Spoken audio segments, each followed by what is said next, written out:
Oui, nous poursuivrons, peuple de Dieu.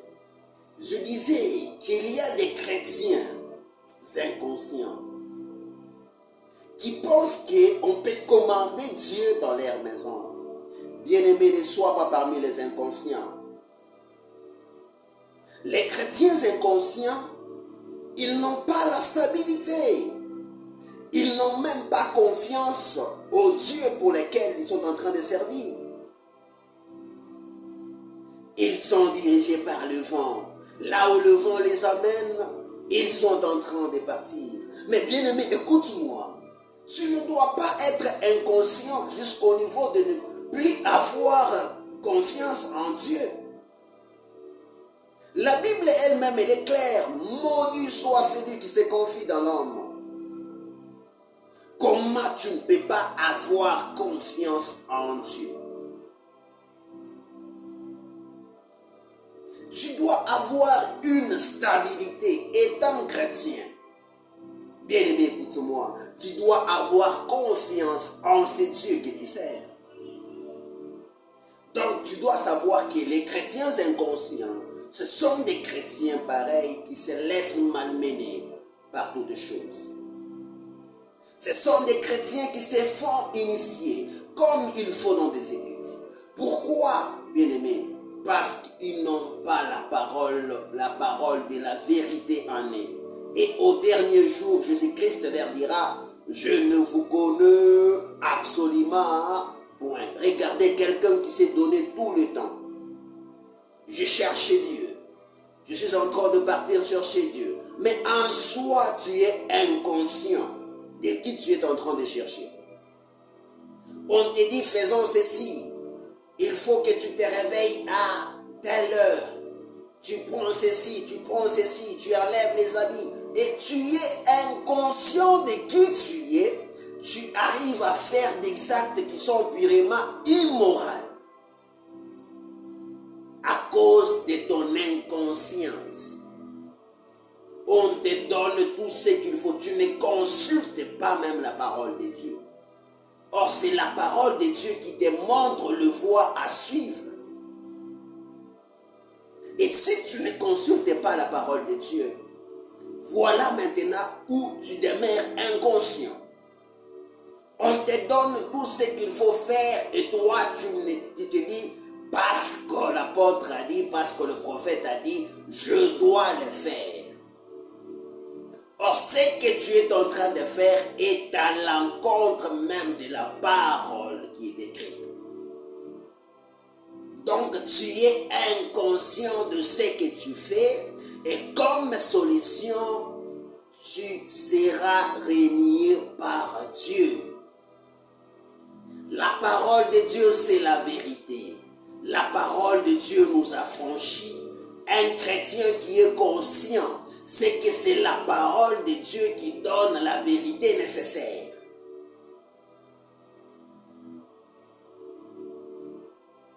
Bien-aimé, je termine par là. Tu dois être un chrétien qui est conscient.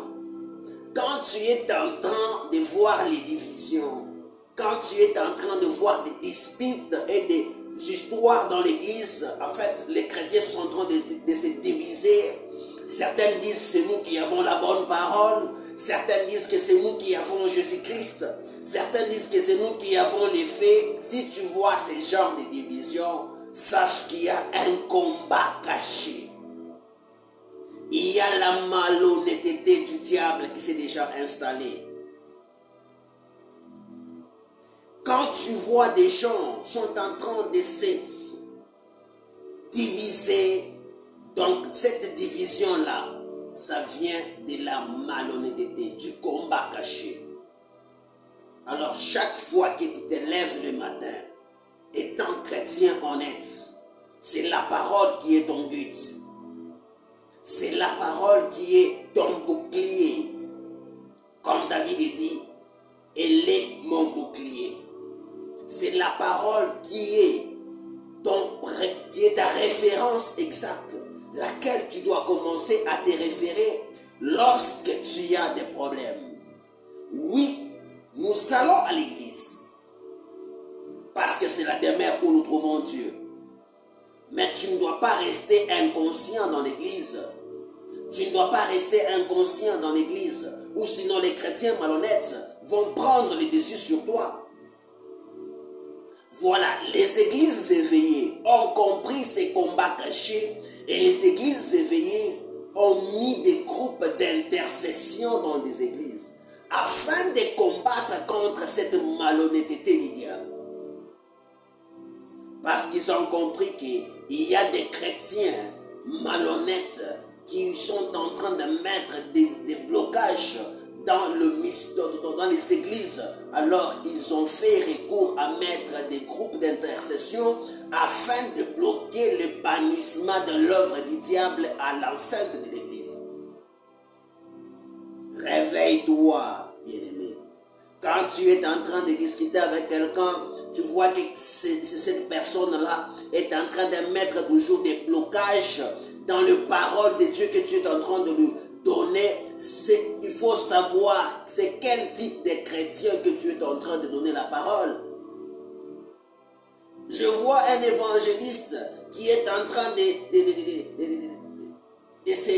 se donner des soucis à la maison. Comment est-ce que ses frères m'ont répondu ainsi? Tu sais quel genre de ses frères il est. Peut-être il a déjà donné sa vie au diable. Tu es en train d'évangéliser un prophète de Baal. Tu es en train d'évangéliser un occultiste. Tu es en train d'évangéliser quelqu'un qui a déjà touché au fétiche. Bien-aimé, il n'y a que le pouvoir de Dieu sur toi qui fera à ce que cet homme puisse changer. Alors, réveille-toi, bien-aimé. Regarde c'est quel genre de type de chrétien que tu es en train d'évangéliser. Et toi, chrétien conscient, sache qu'il y a une voie à suivre. La conscience envers l'Éternel, ou un chrétien conscient, il sait ce qu'il est au-devant de Dieu. Un chrétien conscient n'a jamais mélangé Dieu avec d'autres choses. C'est un problème d'introspection personnelle. Un chrétien conscient, un chrétien qui est conscient de soi, c'est que c'est Dieu seul qui est en train de lui donner ce qu'il a. Un chrétien conscient, il sait que pour réussir dans sa vie, il ne doit pas s'éloigner des livres de la loi. Josué chapitre 1 verset 8, la parole nous dit que ces livres de la loi ne s'éloignent point de ta bouche, médite-le jour et nuit pour ainsi agir fidèlement selon ce qui est écrit. C'est alors que tu auras de la réussite dans ce que tu vas entreprendre. La parole de Dieu continue et dit: voici les bénédictions qui viendront sur toi et qui seront ton partage lorsque tu obéiras à la voix de l'Éternel. Et la voix de l'Éternel, c'est quoi ce matin, bien-aimé? La voix de l'Éternel, c'est la parole de Dieu. Bien-aimé, la parole de Dieu, c'est la voix que tu dois suivre. C'est la voix qui te bénira. Alors ne demeure pas dans l'inconscience. Ne sois pas comme un chrétien malhonnête. Parce que si tu es malhonnête, tu connais ta destination. Ta destination, c'est le temps de feu. Mais moi, ce matin, j'aimerais que tu sois chrétien conscient. Que tu donnes ta vie à Dieu. Voilà les combats cachés que nous avons. Et dans ces combats cachés, tu dois te situer. Toi, enfant de Dieu qui m'entends ce matin, je sais que tu seras là pour m'entendre. Ma suggestion, c'est qu'à chaque fois que tu te réveilles, tu dois savoir que les divisions qui sont dans les églises, que les divorces qui continuent à s'élever, c'est suite au combat caché que nous avons. Tous les types de chrétiens malhonnêtes sont là pour encourager à ce que les divisions soient là. Les types de chrétiens malhonnêtes que nous sommes en train de dire sont là pour faire à ce que le mal puisse continuer à persister. Tu trouves un chrétien dans l'église, on annonce la parole de Dieu, il est toujours là calme. C'est comme si on est en train de le frustrer. Ou soit-il est chrétien inconscient, qu'on est en train d'utiliser par les chrétiens malhonnêtes. On le fait dormir dans l'église. Inconscient qu'il est, il ne sait pas que c'est la parole qui donne la vie. Il est en train de dormir, de somnoler. Bien-aimé, la parole de Dieu est la parole qui donne la vie. Maintenant, toi, tu es quel genre de chrétien? Tu dors au moment de la parole. Or, c'est la parole qui donne la vie. Voilà, les chrétiens malhonnêtes ont envoyé leurs démons. Et ces démons-là ont fait à ce que tu commences à somnoler au moment de l'audition de la parole de Dieu.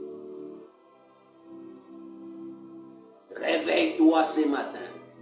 Réveille-toi ce matin. Sois conscient de qui tu es. C'est un combat caché pour lequel nous sommes en train de nous battre. Et dans ces combats cachés, je sais que toi, tu seras victorieux.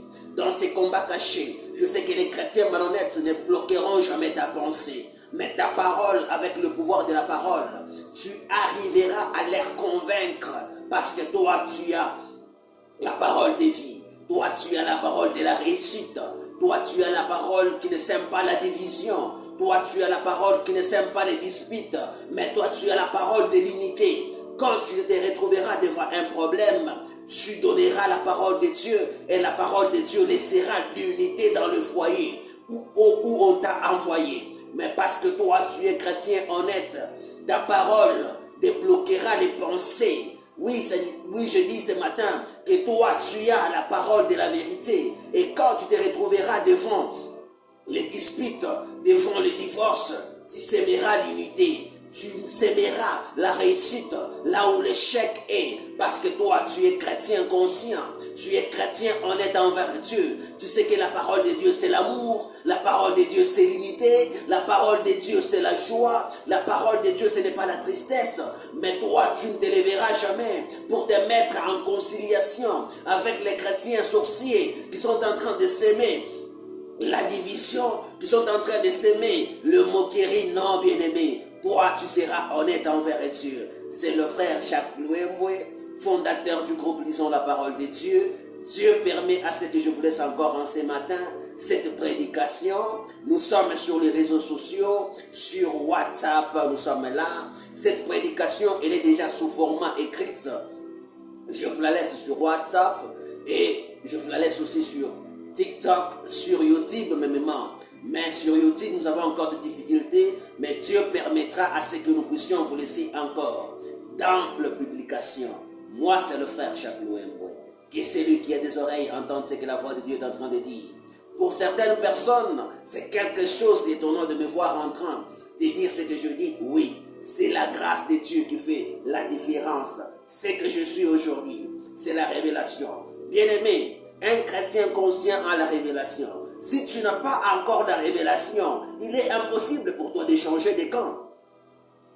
Quand j'étais Jacques, j'étais sans révélation, je ne pouvais pas changer. Mais le changement vient dans la révélation. D'où un chrétien honnête, il a la révélation. Et la révélation vient de la parole de Dieu. Lisons la parole de Dieu afin d'avoir la révélation. Que mon Dieu puisse vous bénir abondamment. Moi, c'est le frère Jacques Louemboué. Je vous laisse cette prédication. Que là où tu es, dis un bon amen. Et prends courage. Et va là où tu es en train d'aller dans la mission de Dieu. Et sache que même si les chrétiens malhonnêtes existent, toi tu es appelé dans la victoire parce que tu as Jésus-Christ. Tu as la parole de vie. C'est Jésus-Christ la parole de vie. Le pain de vie. La parole de vie. Aujourd'hui, il y a des gens qui sèment la division. Nous sommes les pains de vie. Nous sommes la parole de vie. Nous tous, nous sommes unis par la même parole, qui est la parole de Jésus-Christ de Nazareth. Que mon Dieu puisse vous bénir ce matin. Moi, c'est le frère Jacques Louemboué. Là où tu es, fais un bon amen. Sois dans la joie, souris. Que Dieu puisse abondamment vous bénir.